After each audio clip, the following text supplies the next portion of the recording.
And we want to welcome you to the bottom of the ninth on the Great Lakes Hardball Network. My name is Jason Newsham and I will be your host.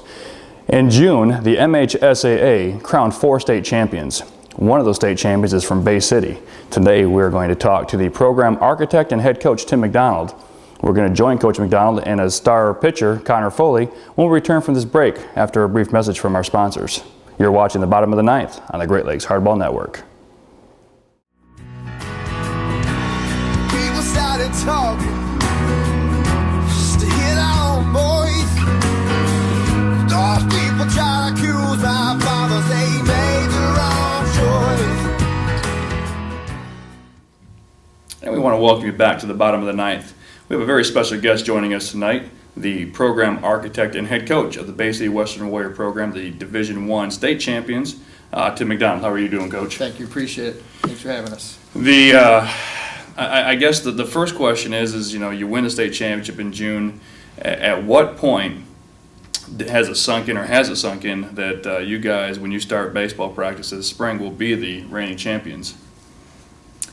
Well, I'll be honest, I can't pinpoint a time, and it very well could be that it truly hasn't sunk in yet. I'll see people that I haven't seen for a while, and they'll congratulate me, and the feeling comes back, and it was just such a blur. I mean, the run there through the tournament, it goes so fast, and you're caught up in the moment, and people always use that word surreal, and it really is.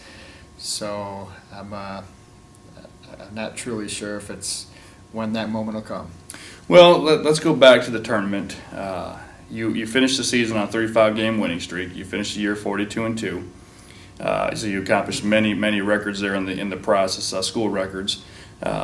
Going back to the districts, you guys are notorious for having one of the toughest districts in the state. Yourselves, basically, spent the last couple of years has proven to be a tough out, Midland High, Midland Dow. This year you drew Midland High in the district semifinal, defeat them 3-2.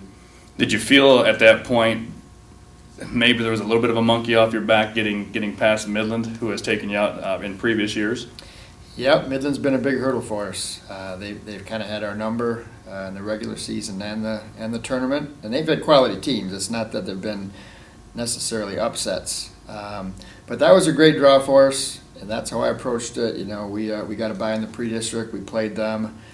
I knew I could throw Brett Adcock out there, and I think certainly we were confident with him. So it's not one of those things where I don't think I was hoping to avoid them. If they were going to beat us, I wanted them to beat us with our top guy out there. And I think it's something mental as much as anything. We certainly downplayed it this year. We split with them in the regular season. And they were up on us 2-1 going to the 6th, and but this group found a way to win all year. And when we got past that big hurdle, I think it was certainly everybody took a big sigh of relief.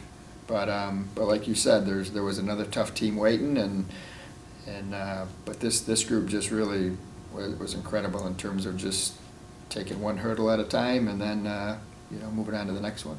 Well, your next hurdle in the district championship was Bay City Central, a team you had just knocked off in a doubleheader a week or two before the end of the season there. So you guys have already had that in the back of your mind. They always say to beat a team a third time in a season is tough. You win the game 3-1, much closer, I think, score-wise than people had anticipated. The general person who was keeping up tabs on the season with you guys. But tell me about getting that district championship and getting that championship trophy back. Yeah, we beat them handily a couple weeks before the tournament, and not that was any preview or anything, but it's one of those cases where I think everybody probably knew we were the better team, but you have to be the best team on a particular day. And I was hoping to maybe get a big lead and maybe put that doubt in their heads, but when you let a team hang around right up until that last inning, I never felt comfortable, and I was hoping we could add some insurance runs, but they played us tough, and they certainly right down to bases loaded in the last inning. But that's what it takes to win that district. I've had some awfully good teams that just fell a little bit short based on luck or just a hot team or whatever. So So it's something that we were proud of, and we had to work for it. Well, you get the district title. You move on to the regional. You have Traverse City West to start off with, a team, I don't know if you played during the regular season, but not a team that That we're familiar with. yeah, so not you're familiar with, and then the other team in the district or the regional final you would join and face would be Grand Blanc. Well, you finally got the 2 games that you were able to bring out the sticks. You were able to defeat Traverse City West 8-0, moved on to the regional final and beat Grand Blanc 10-2. So as close as the district was, the regionals, finally gave you that bit of breathing room. Yeah, and neither game was, when you get past the district, you expect close games. We faced a pitcher for Traverse City West that was a Division I pitcher, signed at Michigan State, big 6'6" righty. And we didn't necessarily hit him hard, but we really just kind of played our brand of baseball. We manufactured runs. We just kept the pressure on them. We got some key hits in the middle innings and broke that game open. And Brett, I don't think they had faced anybody like Brett. He just dominated them. And to be honest, Grand Blanc upset Flushing. I kind of thought Flushing would be the other team that would come out of the other side of the bracket, and Grand Blanc was a team that had struggled. So, we really established ourselves in that game, got up on them quick, and just kind of cruised. So, not what you expect in a regional, but we played really well. And again, I think at that point we had a lot of confidence. Well, those would be your last games where you had time to breathe. From that point forward, moving on to the quarterfinal, you had Rockford, a game that finished 1-0, which, talking to some of the parents of the Warriors, they look like they aged during this tournament run. I look at you and some of your coaching staff, and y'all look younger than ever. So I'm not sure if you guys were just accustomed to the close games, the nail biters, or if you guys had something as a staff that you established to keep each other calm. But Rockford was the quarterfinal game, 1-0. First quarterfinal appearance since 09. 09. So how did we approach Rockford going into this game? Well, I've played Rockford. We've played Rockford over the years. We've gone to their tournament. They've come to our tournament. They were state champions in 2011, and they're an established program.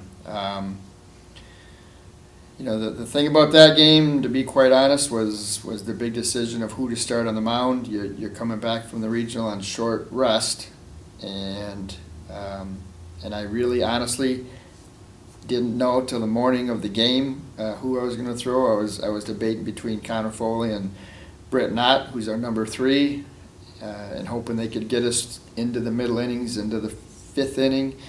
And then Brett Adcock had thrown 5 innings the previous Saturday in the regional. We scored 1 in the top of the first, 2 outs, a double and a single by our 3 and 4 hitters, and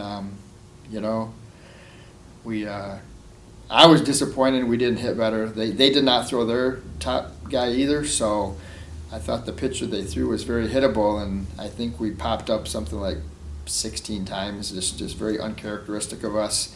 So we made it easy on them, but to our guys' credit, they never blinked, and we played incredible defense. Britt Knott gave us 4 1/3 strong innings, and then we brought in Brett, and he just flat out closed the door.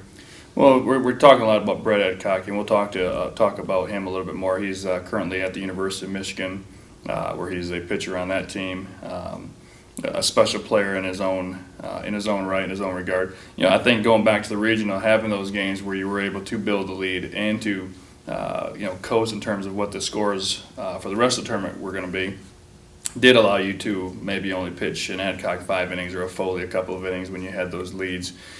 So you get past Rockford, and the one thing that you're seeing a pattern when you win 35 straight games, when you go 42-2, when you're starting to win these tournaments, these championships, you're able to look at your team and you're able to judge. Let's face it, you had 10 seniors. You had a veteran team. If you're talking any type of sport, the teams that typically are going to come out on top are going to be those ones that have veterans who have been there, who've been through the different wars.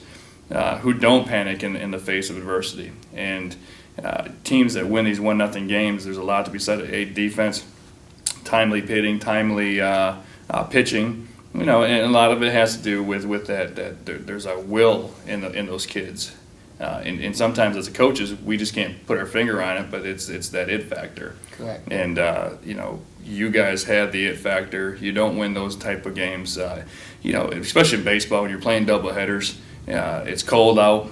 You get to the second game, some of the guys are checking out, and that wasn't it. That was never an issue. So putting yourself in a situation of a 1-0 game, as a coach, you're feeling that much more confident, that much more comfortable with what's going on out there. Maybe compared to other teams you've had. Well, my worry, and I talk about this with my coaches a lot, and maybe the players, we didn't have a lot of close games during the year. We really dominated, and all the credit goes to our guys, but we play a tough schedule, and the traditionally tough teams that you can expect just barn burners with.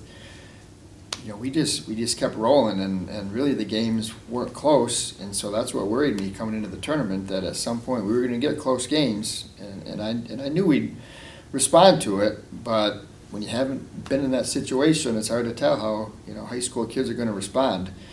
That's true in the district, and then when we got to the corners and down those last 3 games, our brand of baseball is small ball. We all year we play. Sometimes we play for a run, and we work on it and we drill it, and so it lends itself to close games. I knew our pitching and defense were going to be lights out. Those are things that you just expect. And we found lots of different ways to score runs, and that's really kind of what happened in those close games is just scratching a run out here or there. Once we got a couple runs, we made it hold up every time.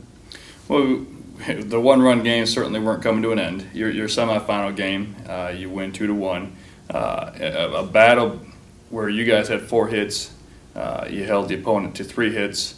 Obviously, the key stat was the runs, but 2-1. You're in the semifinal game. Maybe you can explain something to me. The semifinal game, I believe, was 11 a.m. Correct. My question is why are the Division I semifinals early? It rotates. Does it rotate? Plain through? and simple, it rotates. The neat thing is we got to play our semifinal in the stadium, and that's just kind of a luck of the draw. We've been to the semis 3 times, and we got to play in the stadium every time, and that is just luck of the draw. There's the other Division I game was in one of the side fields, so that's neat. That gave it certainly more of a big game atmosphere. Sterling Heights Stevenson, again, they were a state champion sometime in the past 10 years, so they were an established program. They had a tough road to get to the semis, so didn't know a lot about them. And that's kind of the mystery when you get to Battle Creek, is you're usually playing teams that you haven't come across, but and you're usually going to face somebody's 1 or 2. So, but that's we had Brett ready for that game. He was strong that game, and same thing, close game to the late innings, and we went up 1-0. They tied it, and then we bounced right back in I believe it was the 6th, and just got a huge hit to put us ahead, and Brett did the rest. Yeah, I know he struck out 6, walked 3, gave up the 3 hits. When you're going in, how much of a decision was it? You got to win to get to the championship game. Adcock's there. You've got Foley, you've got Odd, you've got other options. Was there any thought of not starting Adcock in the semis? No, 0. I'd never forgive myself if you look ahead. And again, the fact who the opponent was, Stevenson, talking to the people that I talked to, I knew that they were going to be a tremendous challenge. And Brett was strong. He was ready, and and if we got past that game, then we were sitting good with Connor in the final. So that was an easy decision. Once we got past the quarter, and Brett did have to give us 8 outs that game, but he I knew he'd be strong for the semi. So that was a super easy decision. And again, you want to just run your horse out there and jump on board. Well, we can take a break right now, but when we come back, we're going to talk about the championship game. We're going to break the championship game down and talk about how and what you guys did to accomplish the first state championship in school history. You'll be watching Great Lakes Hardball Network. You're watching the bottom of the ninth. At LaPorte Auto Depot, I was treated fairly and got a great deal on my car. With my credit history, I never thought I would get a car. But at LaPorte Auto Depot, I was approved the same day. At LaPorte Auto Depot, we'll finance anyone, regardless of credit. Mention you saw this ad and receive 10 free oil changes with your new car purchase. Visit us on North Euclid and Bay City and drive home in a quality used car today. And we want to welcome you back to the bottom of the ninth. We're talking with head coach Tim McDonald of the Bay City Western Warrior baseball team, the reigning Division I state champions. We've talked to Coach about the tournament run. Now we are at the state championship game and wanted to really just kind of focus on the state championship game on itself. The getting there, you're at 34 games consecutive. You won a 2-1 game in the semifinal against Stevenson, and now you're facing Brother Rice, another team you probably didn't have a ton of information on. I'm sure you had somebody watching them on Friday in the semifinal contest.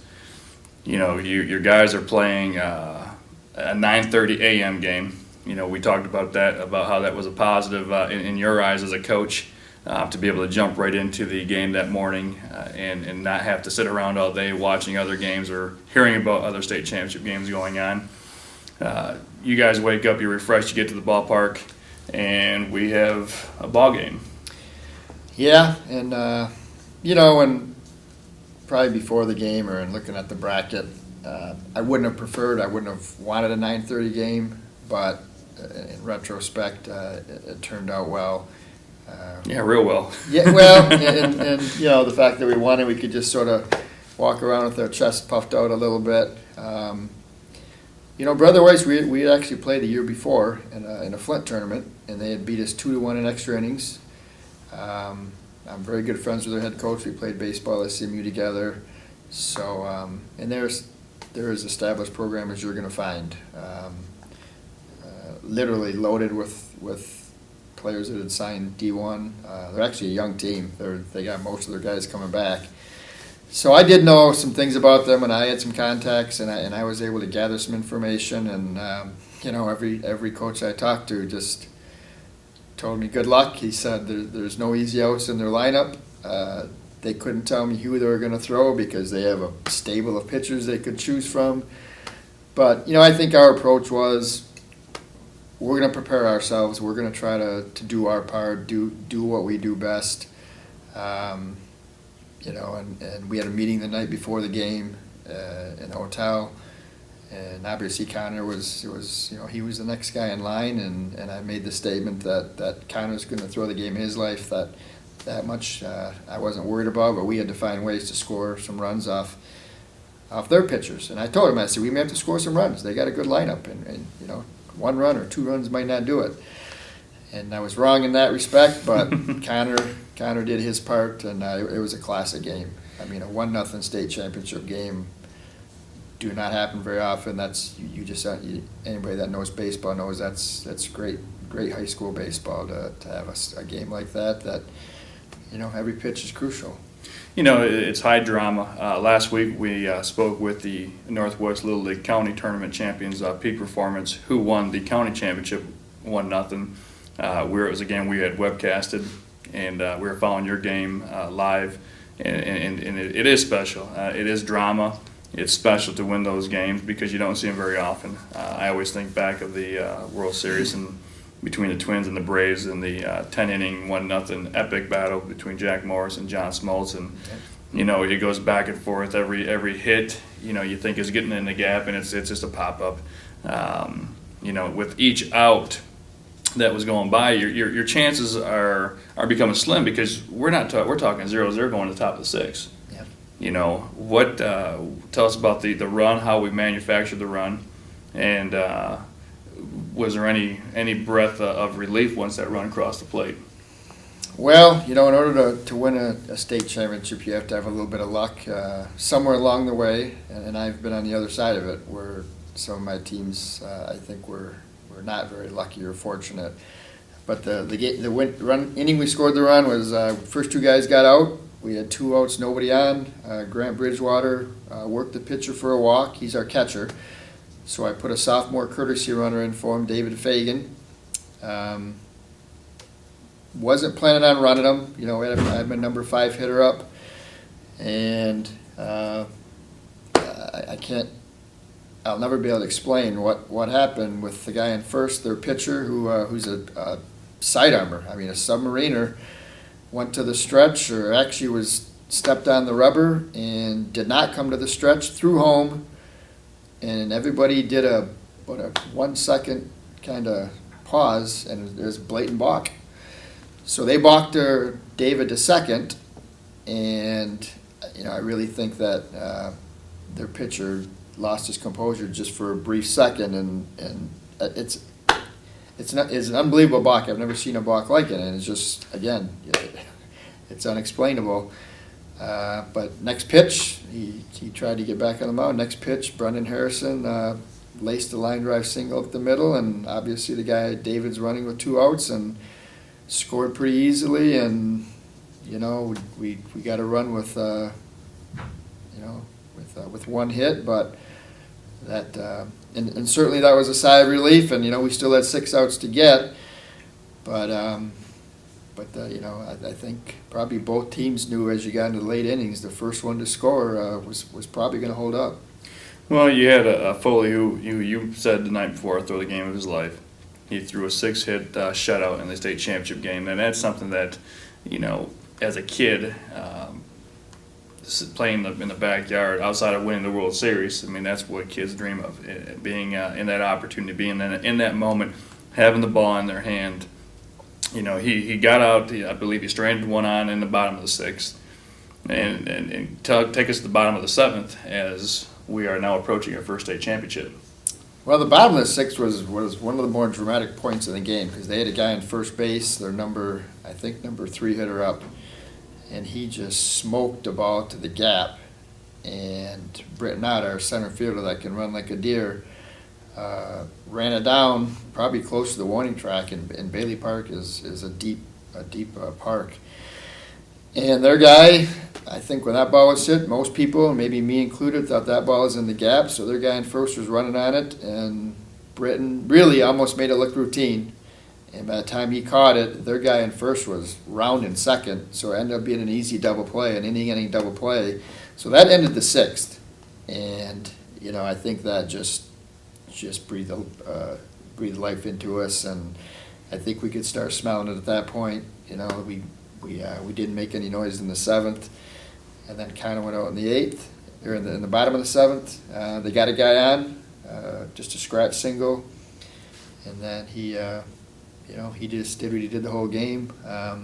He was in total control, throwing 3 pitches for strikes. I called most of the pitches that game, and it was a fun game as a coach, because I can't tell you how many 2-0 curveballs and 3-1 changeups and first pitch breaking balls we threw, and but it's such a potent lineup that we were facing. But he did a great job of making quality pitches when he had to. Well, we win this first state championship. We're live here with Coach Tim McDonald of the Bay City Western Warrior baseball team. We're going to take one more break, and when we come back, we're going to bring in the starting pitcher from the state championship game, Connor Foley.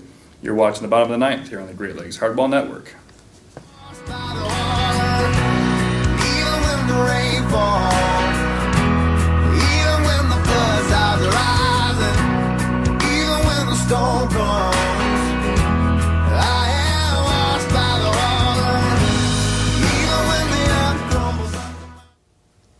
And welcome back to the bottom of the 9th. We are now bringing in another special guest to the studio, Connor Foley, the starting pitcher in the state championship game, and a pitcher who would be an ace on most other high school programs in the state, who has taken his game now to Saginaw Valley State University on their baseball team.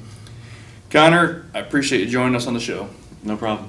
The first question, and it goes back to the same question I asked Coach McDonald.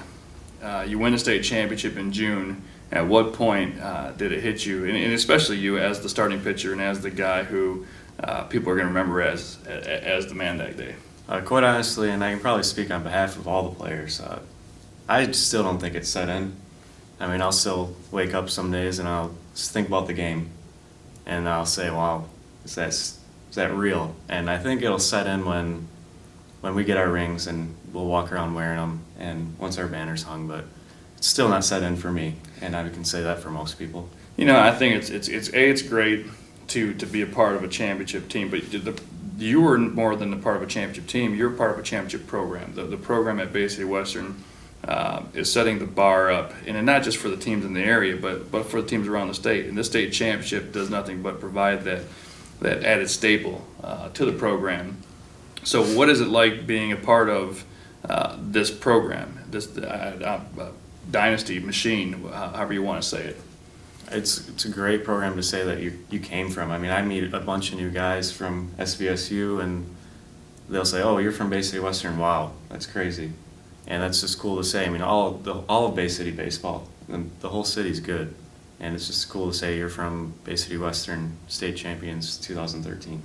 Now, you've been a part of a state championship team, but you've also been a part of a district heartbreak. A year ago, you were rated, I believe, #1, co-champions of the Valley, in a pre-district game against Midland High, where you fell by a single run. Tell us about the lows of that moment versus the highs of this year, win the title. Well, I know we were either 1 or 2, but the other spot was Midland. So Midland us and Midland were the top 2 of the state. And going in, we thought we had it, we could do it, and if we got past Midland, then we'd go all the way. And I'm sure that's what they thought too, and that their dreams stopped short too. But that was just a heartbreaking game, and I could still, that's kind of was like our chip on our shoulder when we started this season, that we don't want to be what Midland did. If we get past Midland, we want to go all the way. And we kind of used it as like a table setter. Now, just to review, in 2012, Midland High defeats Bay City Western in the pre-district game. Western is eliminated from the tournament. Midland is then has Bay City Central, and Bay City Central pulls off the upset, which then sends Midland to the sideline. So technically, the top 2 teams in the state, within a span of two games, are both on the sideline. So this year you get to the district championship, as we talked about earlier, and you face Central, a team that it's a rival game. You beat them twice a couple weeks ago. What are the players? I know what the coaches are thinking. It's a trap game, but what are the players thinking? What are you guys going into that game? I mean, I don't know if the coaches know this, but before the game we talked. We were talking. We said, if we get past Midland, we're going to go all the way. And we never told anyone that. It was kind of just between us. And we kind of made like a pact that if we get past Midland, that we're not going home after that. We're going all the way. And we stayed true to that, and we worked hard, and we got there, and we made that pact go through. Well, let's rewind back to April. You're going into the season, highly ranked, coming off the district loss, the pre-district loss. Your first game versus Tecumseh, and it's a loss, and it's one of the 2 losses of the year, but it's the first game of the year. A very tough team, statewide program, strong year in, year out, and one of the reasons I know Coach wanted to schedule you guys down there. What we're going in, it's early, it's 1 game, but you're coming into the season thinking that we have all these high goals, we want to win these games, we want to do these things, and did that take any wind out of your guys' sail? It sort of did. I mean, we went in thinking, okay, we're going to win this game because we got Brett pitching, but obviously we don't want to wear him out. And after that game, we lost, and we thought, well, our goal's too high. Did we set our goals too high? But we battled back after that. And if you told me that we'd only have 1 more loss after that throughout the whole season, I would have told you you're crazy.